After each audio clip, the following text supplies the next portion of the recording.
It's good having you here today with us. Start off with a couple things. You've been a public figure for a very long time. You've made many television appearances, had written your fair share of books. How do you feel like you are maybe uniquely qualified for a run at Congress from that particular background? I'm uniquely qualified because I'm my own person, because I have deep-seated values and convictions that will dictate my policy and my votes. The biggest problem in America is partisan gridlock. The biggest problem in America are people putting party before country. It's our inability to solve our problems. For 16 years, Congressman Pascrell has been in Congress. God bless him. He's a devoted public servant, but he hasn't fixed our problems. We send people there to fix our problems. Now, if people are more interested in voting with party and along party lines than what's good for their constituents and for the country, we're going to get gridlock. Congressman Pascrell has voted with his party 94% of the time. You heard me in this debate today being very critical of the Republican Party on many issues. I'm critical of the Republican obsession with abortion, gay marriage, things like contraception, the social sexual obsession, when really we should be talking about fixing heterosexual marriage, making marital counseling tax deductible, creating a national year of service, giving tax breaks to businesses who allow their employees not to work on Sundays at their home with their children. I'm a values-based person, not a social values, wedge issues kind of guy. And when you say values, now you've mentioned things like blue laws, businesses closing on Sundays. Do you think values, especially I know you come from a religious background, do you think values translates to a religious value? Is that where's the root of that? No, first of all, I never said blue laws, because blue laws are mandatory closings of businesses, particularly in Bergen County. I don't believe that it should be mandatory. I'm not looking for the government to interfere in our lives to that extent. I said incentives, tax incentives, give businesses the incentive to do so of their own volition, because we need stronger families in America, and it's not going to come about through arguing about gay marriage for the next 2,000 years. Now, when I say values, I mean universal American values. I mean values that we all agree upon. Atheist, agnostic, Catholic, Jew, Muslim, all of us agree. For example, the value of self-reliance and independence.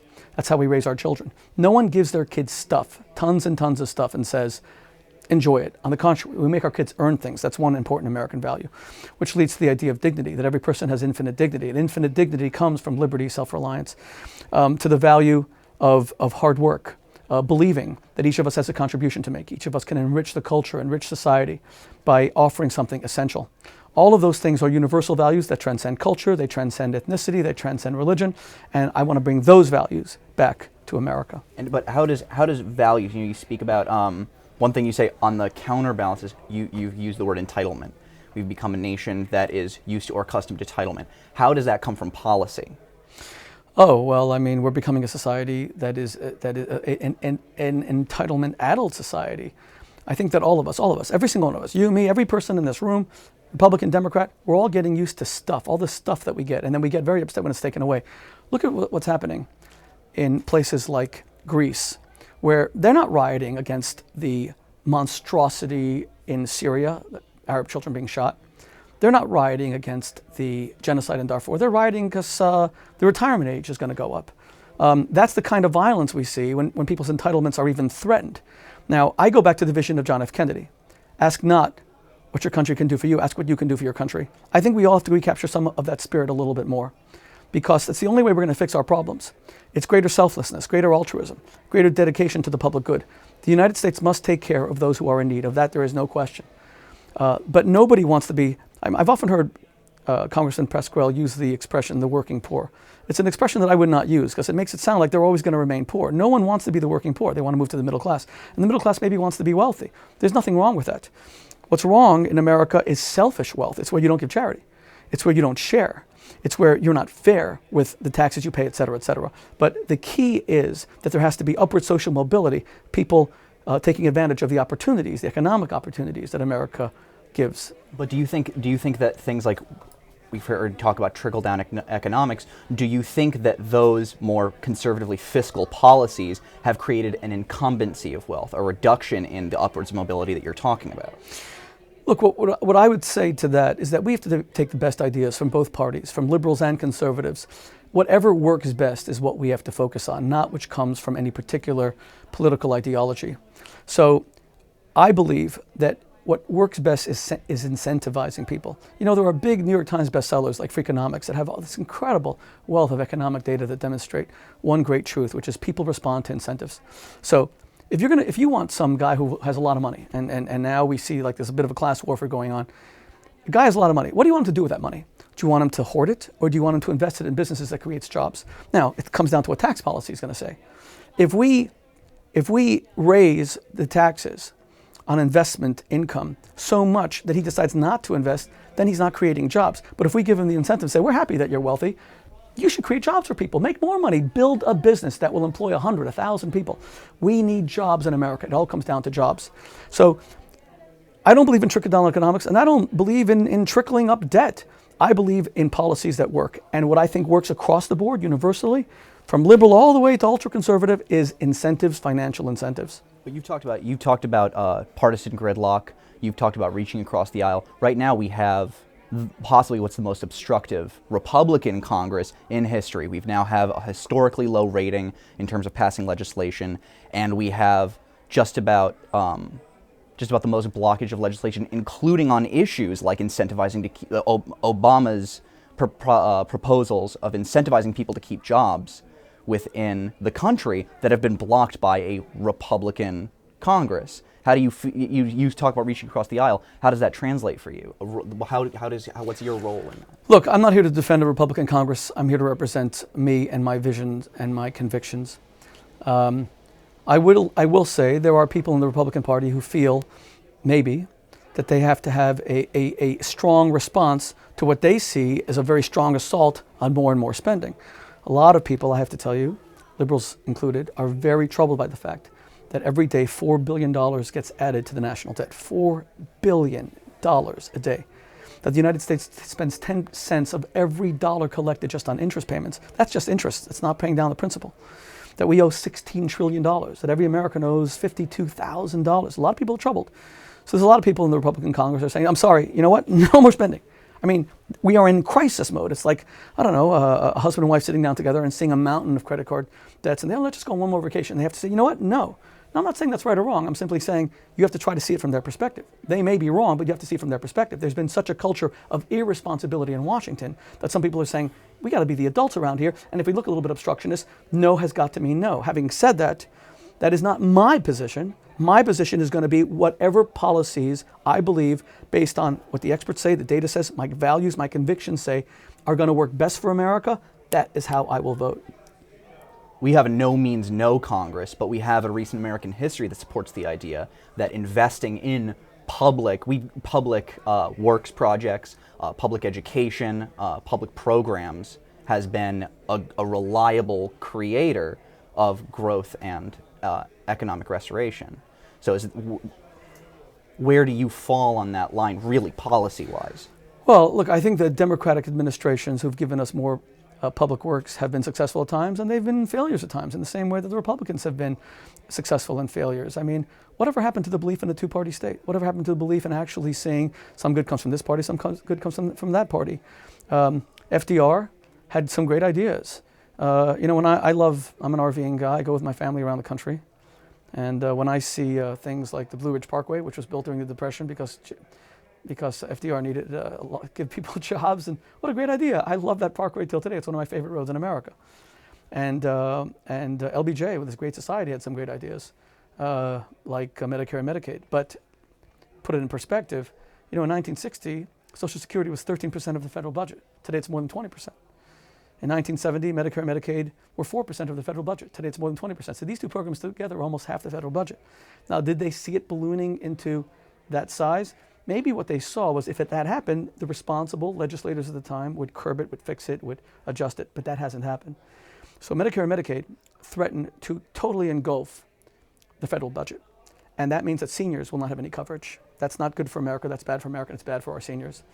So I actually think that Congressman Paul Ryan, whether people like his plan or not, he deserves some credit for at least saying, you know what, if we kind of cap the spending on Medicare and make it in some sort of voucher program, then maybe it'll address this problem. Now, if Democrats feel he's wrong, I got it, no problem. What do you suggest, therefore, as an alternative? And I'll say the same thing about Republicans when it comes to Obamacare. I agreed with Congressman Pascal today in our debate. It's not enough for Republicans to say, the president's plan sucks. They have to come up with an alternative. Because if you're going to criticize something, you have to have an alternative. That's the problem with partisan gridlock. Partisan gridlock says, I'm more interested in slamming the other party than I am in offering solutions. you said specifically on healthcare that one of the problems you say is the taxation. There are studies in opposition to that show that Obamacare, the Affordable Health Care Act, will ultimately stimulate growth, economic growth, that it'll pay for itself, that it'll bring new jobs into our economy. You know, one of the interesting things about all these political debates that we're watching, presidential debates, vice presidential debates, congressional debates, senatorial debates, is how each side supports, they bring a mountain of statistics to support their view. And you're kind of wondering, you know, do they all go to the economists that support their, I mean, there is a CBO and people are supposed to be neutral, but even that seems to change a lot. I guess it comes back to core principles. If it's true that the increased taxation of President Obama's Health Care Act, which brings 20 new taxes, is good for America, if new taxes are what stimulate growth, then let's come back to New Jersey. You know, I said during the debate that President Kennedy had this problem. The communists were saying, our system's the best, and the capitalists were saying, our system's the best. President Kennedy got up, you know what, let's solve this in this way. We never had to build a wall to keep our people in. If high taxation leads to economic stimulation and growth, why is everyone leaving New Jersey? We had 15 congressional seats, then 14. Every census we lose one. Why did we have such an ugly primary between Rothman and Pasquale? Because we lost a congressional seat. So you can say that high taxation leads to growth. What it really shows is that high taxation leads to people moving to Florida and Texas and Nevada where there aren't state taxes, for example. High taxation leads to stagnation, in my opinion. And I'm no great world-class economist, and I have never won a Nobel Prize, but I do believe in the common sense of the common people. And people look for places that are lower taxation, less burdensome government regulations so they can build businesses. Let's talk about the campaign so far. Anything that surprised you about running for Congress as opposed to many of the other public relations projects of your lifetime? Yeah, what surprised me most is what I talked about most in the debate today, which is I thought that we were going to have a campaign, and I've been a little bit disappointed. As you heard repeatedly today, Congressman Pasquale has chosen not to engage me. And I know that it's the classic incumbent trick, but I do think that it's contemptuous of the voters. They deserve to have a congressman go out before them and demonstrate that he's accountable. This isn't about me, it's about them. It's about them hearing that he cares enough to hear their tales of woe, their challenges, their hardships. I guess the biggest disappointment is to discover that America really isn't as democratic as it claims to be. Think about it. Only 7 states will determine who the president is. You know, they're swing states, battleground states. Notice that neither President Obama nor Governor Romney is coming to New Jersey or coming to New York. They're not going to California. Can you imagine? How many more times are we going to hear about Ohio? How many more times are we going to hear about Florida? I'm going to eat my yarmulke if I hear about this anymore. And it's just so unfair. Why don't we change the electoral college system? Why don't we get rid of gerrymandering? You mean the people of the 9th District don't get to have their vote matter or count? A couple of people in Trenton decided that your vote doesn't count. And do you ever see the way the district looks? It's unbelievable. It looks like an eagle with broken wings.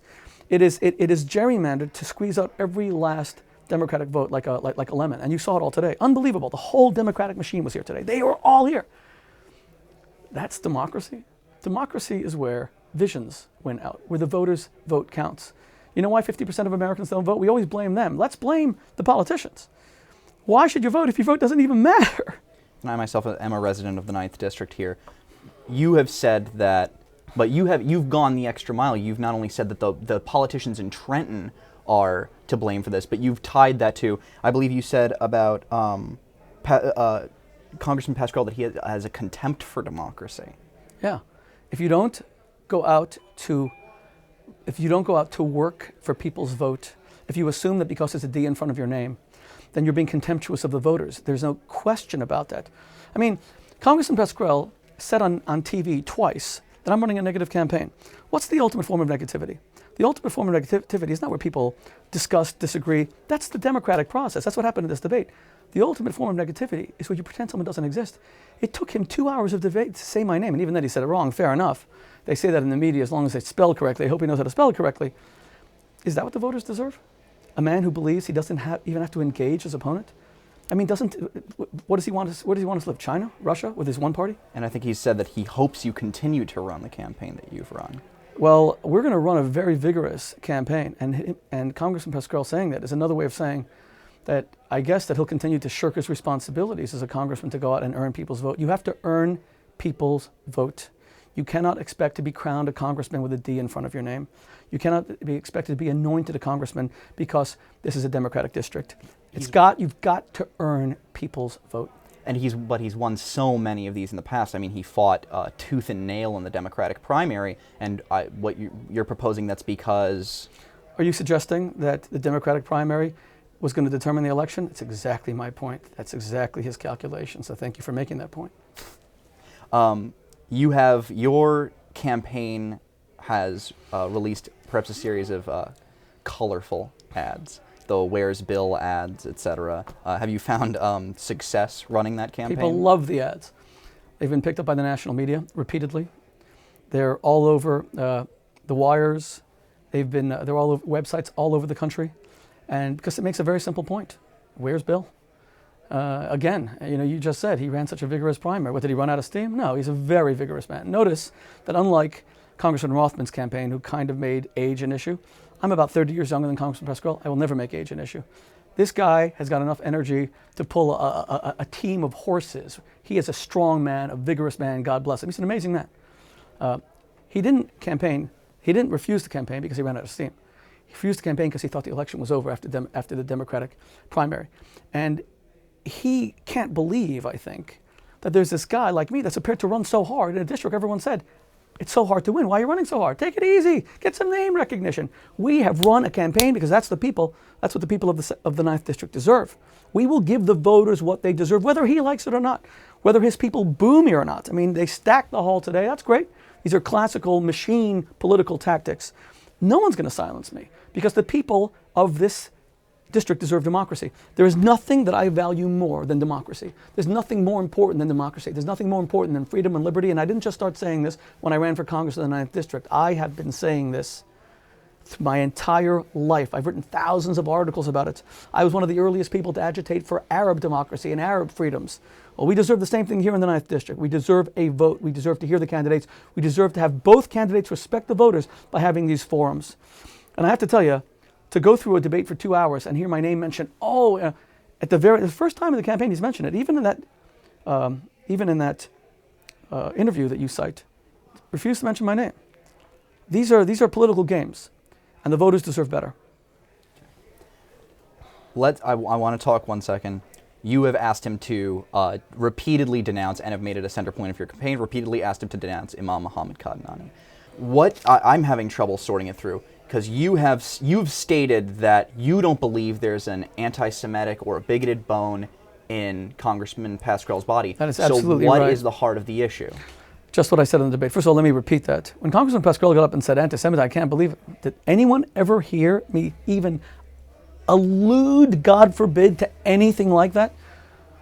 Let me state categorically, as I did there, there isn't an anti-Semitic particle in that man. There isn't a bigoted particle in that man. He's a large-hearted, good man. But he's a politician. It's called pandering. We have one of the largest Arab American populations in the country. And he's prepared to overlook some of what Qadnani is in order to get the Arab vote. I'm not. I hope to get the Arab vote. Arabs are my brothers, Arabs are my sisters. I have been the foremost voice in America for the United States to do something in Syria. It's interesting that Congressman Pascrell said, I wrote down exactly what you said. You said airstrikes. You said boots on the ground. Thank God we taped these debates. Everyone knows I said no such thing. I don't know who he's debating. It wasn't me. I said that we have to declare Assad to be a war criminal, crimes against humanity, indict him at the International Court of Justice for taking innocent Arab children, God's children, and putting bullets in their heads. That man deserves to be arrested and tried for crimes against humanity. And President Obama has failed the Syrian people and the American people by not taking a stronger stand on Syria. And I'm the guy that fought to keep Gaddafi out of our district, let's remember. So this is something very close to my heart. But coming back to Congressman Pascrell and why he would support Qadnani, it's simple. It's called votes. You know, in the Democratic primary with Congressman Rothman, I think Pascrell took like 95% of the vote in Patterson. I mean, the people I work with, political professionals, they've never heard of numbers like that. The same thing is true with Grabowski. Do I think that Congressman Pascrell supported Grabowski, a rabid, rancid anti-Semite and racist, to have a park named after him because he's anti-Semitic? God forbid, not in the slightest. It's because he was a Polish-American leader. It's votes. But the problem with Congressman Pascrell is not that he's bigoted in any way. He's not at all. said he's a politician. He says he's 100% New Jersey fighter. He's become, over time, 100% Washington politician. And by the way, it's bound to happen. It's bound to happen because people are there too long. There should be term limits. There's term limits on the president. There should be term limits in Congress. Charlie Rangel's been in Congress since Valley Forge, okay? I mean, this guy's been there for thousands of years. So you think it's not supposed to be that way? So you think it's an issue of political character? I think it's an issue of people staying in Washington too long. I think it's beltway politics. I think it's being detached from your constituents for too long. I don't believe that the Founding Fathers ever had a vision of career politicians. So do you think you could make the same claim of Governor Christie, who's also called the Imam a friend at a party held with the Imam in attendance at his own home? Well, let me respond to two things, to two aspects of that. Number one, what Congressman Pasquale did was say that he was going to do everything in his power to keep Qatanani here. Now, you read Qatanani's speeches and you determine whether he should remain here without repudiating those speeches. It was Imam Qatanani that said about 10 days ago I've read it. Then you've read that he said that our First Amendment should be repealed. He said that people should face investigation by the Department of Homeland Security for criticizing Islam. He said that Sharia law should apply in the United States. That's not things that Americans want here. And if he lied on his immigration form, and he did, of that there's no doubt, then he faces deportation. I will be a bigger supporter of Qatanani than Congressman Pasquale. I will be a bigger supporter. I will go against anyone in my own community who's against Qatanani if he just does one thing: renounce Hamas. That's it.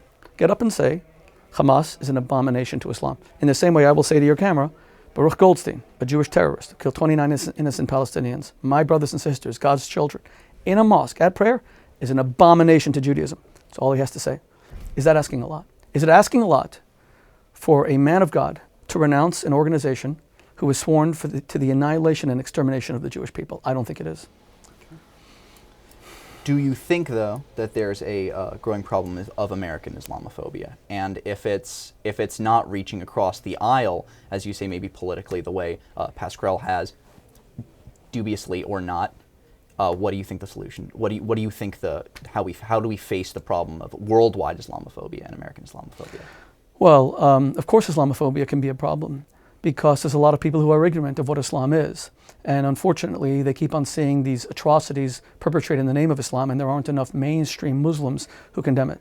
So let me say what Islam is, as a Jew, how I see it. Islam is a great world religion. It's a religion of peace. It's a religion to which every Jew is indebted because they took our people in 1492 after they were kicked out by Ferdinand and Isabella in the Spanish expulsion and Inquisition. It's a religion that took our people in after they were kicked out of Portugal in 1498. My father and his ancestors lived in an Islamic land in Iran for 2,000 years. What Islam is becoming to the terrorists is an excuse to vent hatred. And that's why all of the God-fearing Muslims that constitute the overwhelming number of Muslims around the world need to condemn those people in the strongest terms. In my opinion, if someone in the Jewish community was giving speeches the way Mohammed Qatanani is in his mosque in Patterson, saying that the creation of the State of Israel is the darkest day in history, saying that Jews never lived in the Holy Land ever, that for 4,000 years it was Arab land and the Jews stole it. I believe if any rabbi in this district got up and said Arabs have no right to live in Israel, I think he would be shunned by our community. I think he'd be condemned. I'd be the first to condemn him. That's the problem. Islamophobia comes from bigotry and ignorance, and it is incumbent upon all leaders, religious leaders, Jewish leaders, and especially Islamic leaders, to tell the truth of Islam.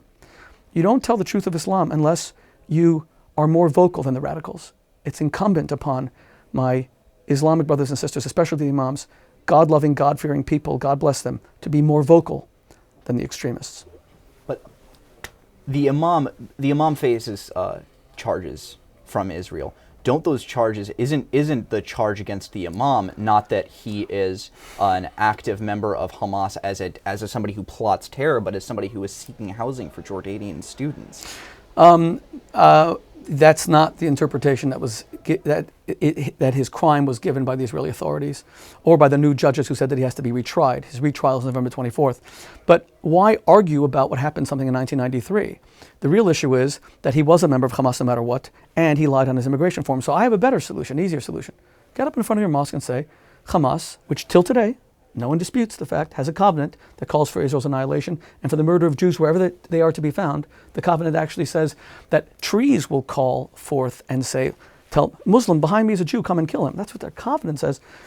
Is it asking him a lot to repudiate that? I just did it a second ago about people like Baruch Goldstein. Why is that difficult? But isn't the fantastic thing about seeking a harbor for a spiritual leader in a nation like this that he can come here, and as long as he is absolved by the court of his crimes, does not have to get up and justify himself in a way to a political body if he's been absolved wholly by the state of New Jersey? Well, that's a weak argument because he hasn't been absolved.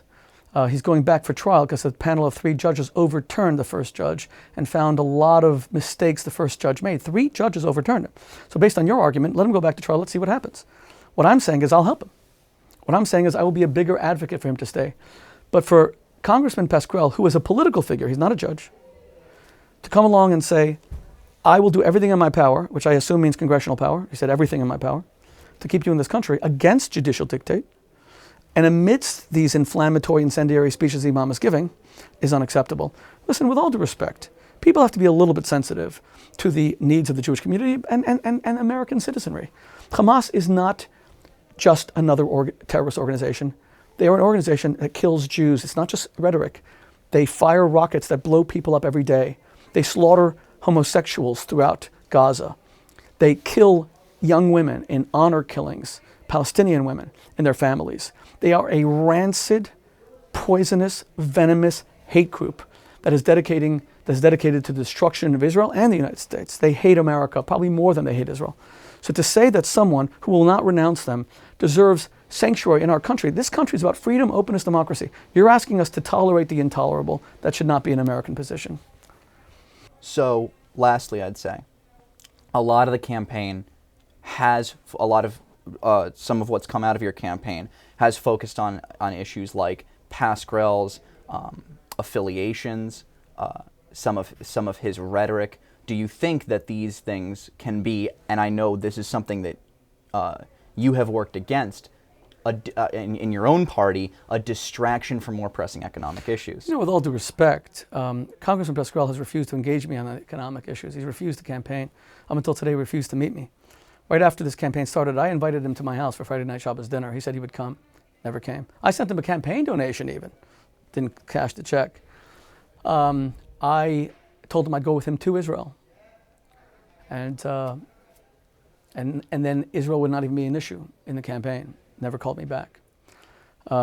We tried to engage him on economics, jobs, the national debt, the deficit. He refused to talk to us. Even getting these debates was hard work.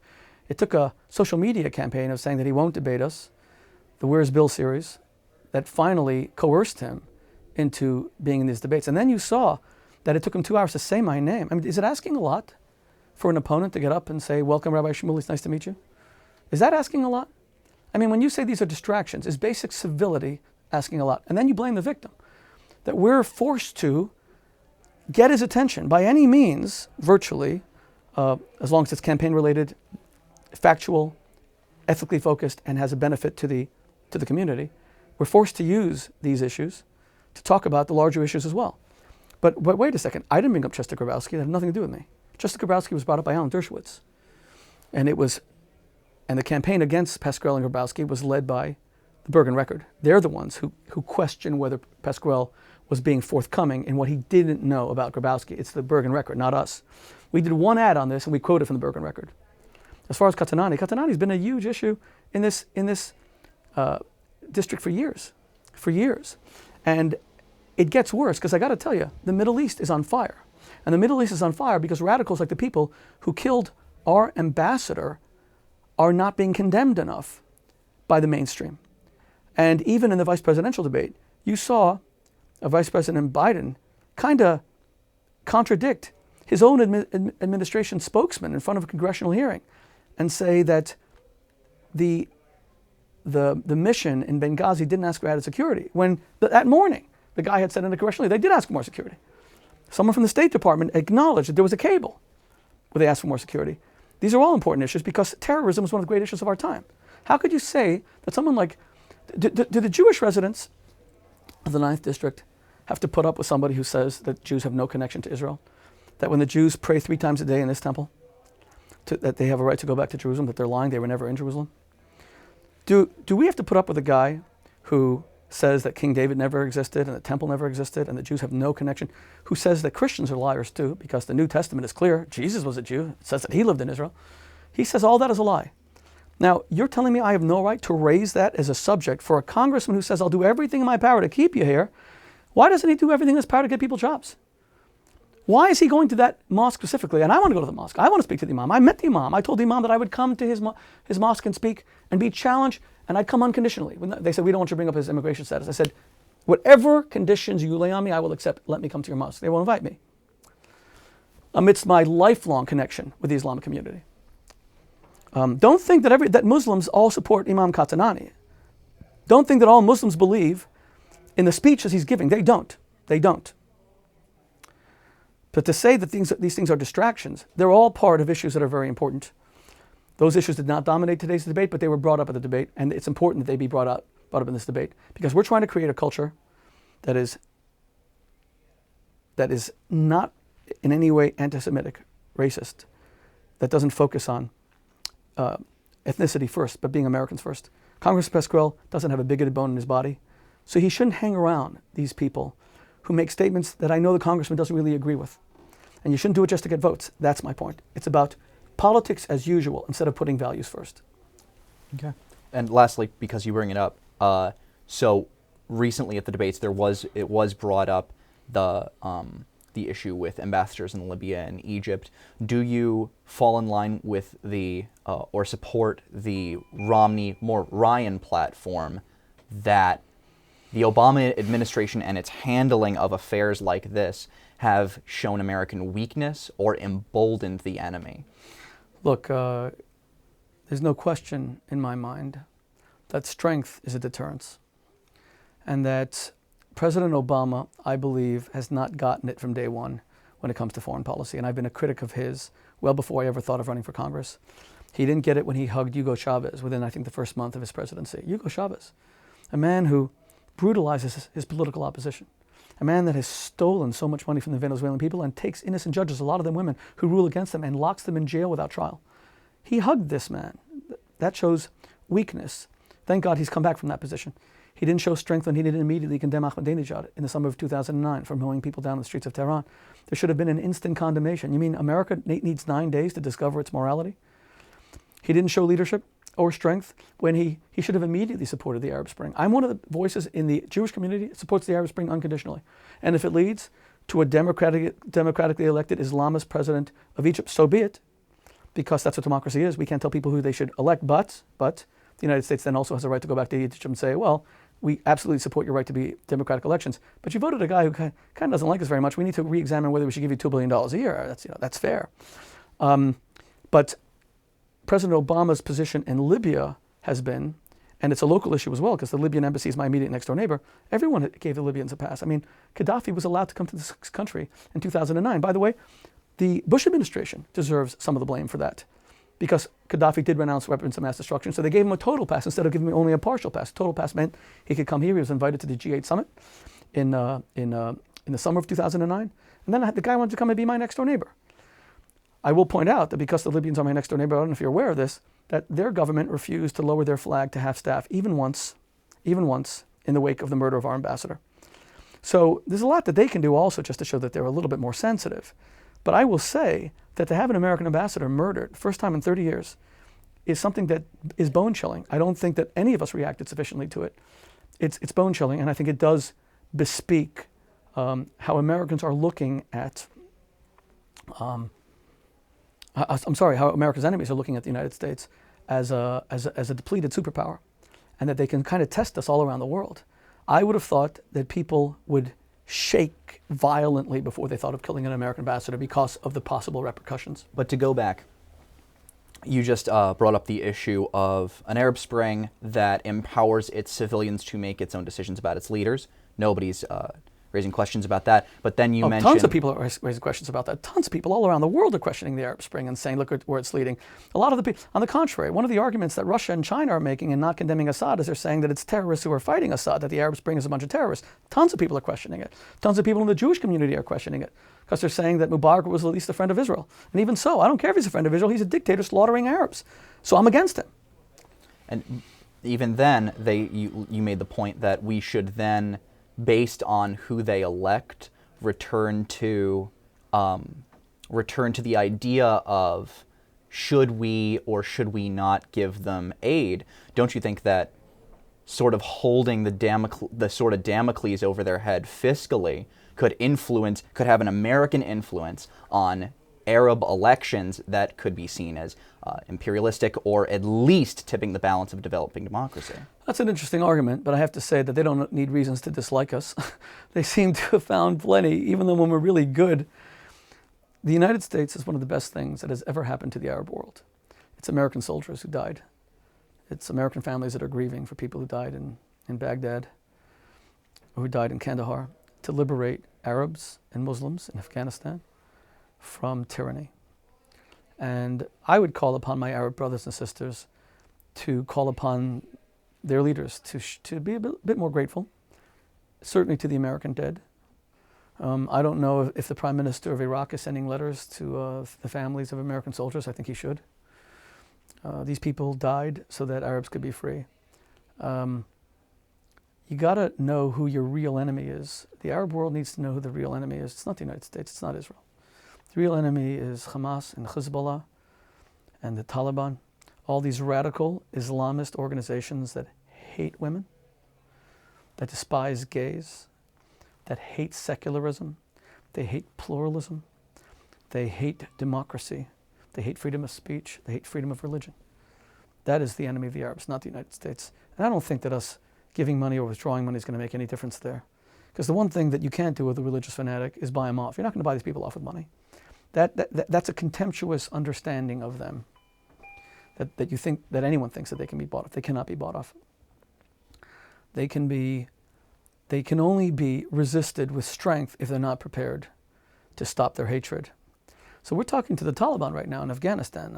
I question that policy significantly. The Taliban just shot a 14-year-old girl in the head because she wanted to get an education. Now, is there anyone to talk to? Who are you going to talk to? You know, you really shouldn't shoot a 14-year-old in the head. Let's talk about that. You can't. There's no one to talk to. Those people have no humanity. Terrorists have compromised their very humanity, and they're not going to start to like us. And let's stop pretending that we can win them over. We can't. On that note, Rabbi Boteach, thank you very much. Thank you. Absolutely. Thank you.